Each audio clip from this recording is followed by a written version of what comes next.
Okay, floor is yours. Yes.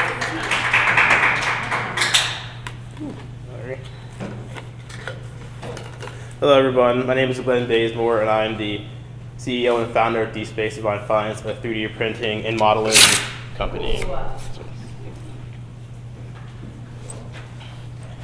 I was born to my parents in Alexandria, Virginia.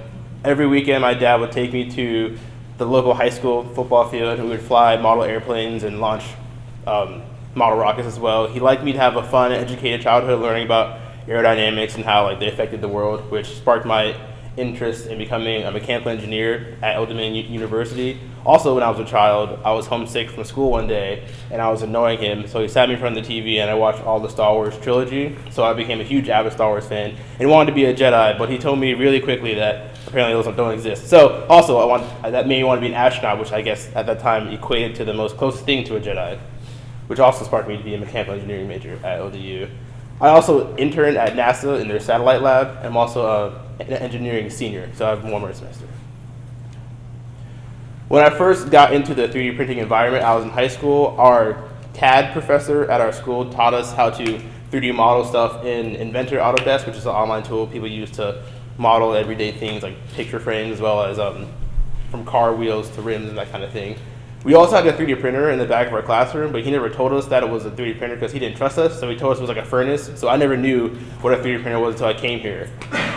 After my sophomore year, over the summer, I decided to buy a 3D pen, which is basically the same thing as a 3D printer. You just kind of draw out your design instead of having the machine do it for you. The first thing I made was my version of the space shuttle and also my version of the Battlestar Galactica Viper on the table right there on the left side. I decided to start a store on Etsy and eBay trying to sell my stuff online because I thought it looked really good so I could sell it. Lo and behold, it did not go as well. No one bought anything, but I thought it was okay because if I started a business, I decided to stick with the name DSpace Divine Finance because I'm an avid fan of space and like finding out new technologies and how I can implement them in the world as well. When I started working here in fall of 2016, the center had a 3D printer. And I asked Ms. Nancy Gurdon, my boss, could I use it? And she said you can use it as much as you want because I work here. So that wasn't a good idea because I used it for 3 months straight and ended up breaking the printer. So I didn't have a printer anymore. So I just kind of sat in the corner trying to find out what I could do to 3D print stuff. And I found a low-costing 3D printer online, and I decided to make fidget spinners for them to help finance for the 3D printers. And what made my fidget spinners different, it was during the whole fidget spinner phase, and what made my fidget spinners different is that they didn't break. You could throw them at walls, they're practically indestructible, and they spun for over a minute and 30 seconds, which was I think people wanted the longest spinning spinner at the time. So, and I used that money to start my 3D printing business by buying my first 3D printer. So 3D printing is the act of taking an object you drew on paper or thought of and modeling it in a 3D environment, and then saving that as an STL file, which is a type of 3D red file, and then putting it into a slicer program, which is used to make a G-code, which is put on the 3D printer, which the 3D printer then reads to build it layer by layer. Imagine a hot glue gun just going around in circles until it builds a whole car or robot. This was started in the 1990s by the military. However, it became commercially available in the early and kind of semi-late 2000s with the opening of the MakerBot, which was the first commercial grade 3D printer, and which spanned into monoprice and other ones, which is what I have right now. I have a monoprice printer.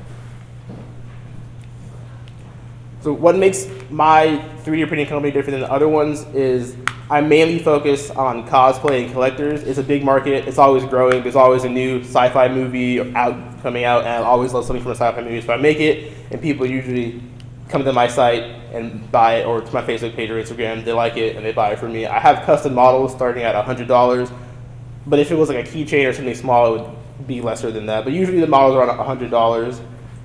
I found my target market by going into Facebook groups online as well as Instagram ads, and I made a website as well. However, the website didn't work as well, so I decided to turn into Facebook, which is the main source of where I hit a lot of my target market because of how many groups there are. I would post one thing in one group and share it to 20 groups, and within the first week, I got 20 people who wanted to buy certain items from me or make them custom models.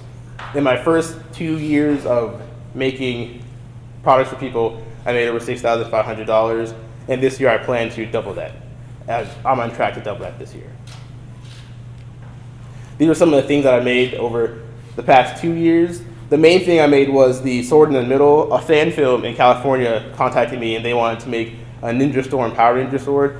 Power Rangers is like the biggest, it's like the biggest cosplay environment for people to get into, so it's very lucrative and profitable for me, as well as the football stadiums on the bottom left for the old Foreman Field at ODU. They had a lights out event, and I was partitioned to make the football field, and I sold all 40 of them within a week of being sold. And on the bottom right is the first, from what I've seen, the first ever like posable 3D printed Gundam, because they're like over $100 to buy because they're really articulated, but I sell one for a lot lower than that. People can customize it as they see fit.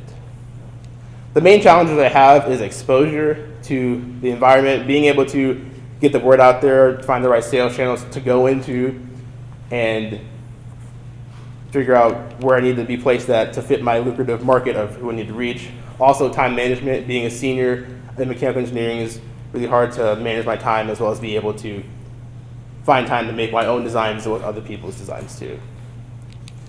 Many of my partnerships, one of them is Taylor's. We do clipper protectors for barbers who travel around the country. A lot of barbers travel to cut hair like Floyd Mayweather and those kind of people, so they need to protect their clippers or they break in their bag. So I make customized clipper covers for every clipper that's known to man, and they're very customizable. You can put your name on them as well as anything else you want to add on to them.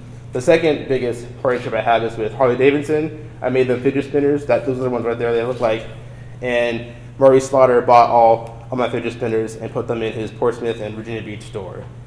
The third partnership I have is with 3D Extremes, who they usually outsource work for me to do for them. We partner on a lot of things. The last one is the Monarch Way, which is an entrepreneurship store on Monarch Way, where a lot of entrepreneurs sell their stuff. Right now, I have minimum stock in there because usually when I make something, everyone buys it almost immediately, so I don't have time to keep production. My future goals are to become the main affordable 3D printing service for everyone who wants anything printed for them and want anything made for them, may it be cosplay or prototyping as well. I want to visit a Comic-Con so that I can get my word out there and my brand out there so people can see what I can do and how well in detail I can make things for them. I also want to add additional sales channels other than Facebook and Instagram so I can get my word as well and branding out there. And also venture into different forms of 3D printing so that I can reach a bigger market of people who like what I'm doing but want it to look a lot nicer, like SLA printing, which uses resin, and you can't even tell, like you wouldn't tell it's even 3D printed because it uses resin instead. Thank you for your time, and as always, if you need any 3D models or prototyping, I'm the person to do it, and I have conveniently placed business cards over there about all the things I've made, and it goes in chronological order from what I first started to what I'm making now. And I do have more products than that, but like I said, they usually all sell, so I don't have any of those things. But if you do need anything like that made, please don't hesitate to ask me. Thank you.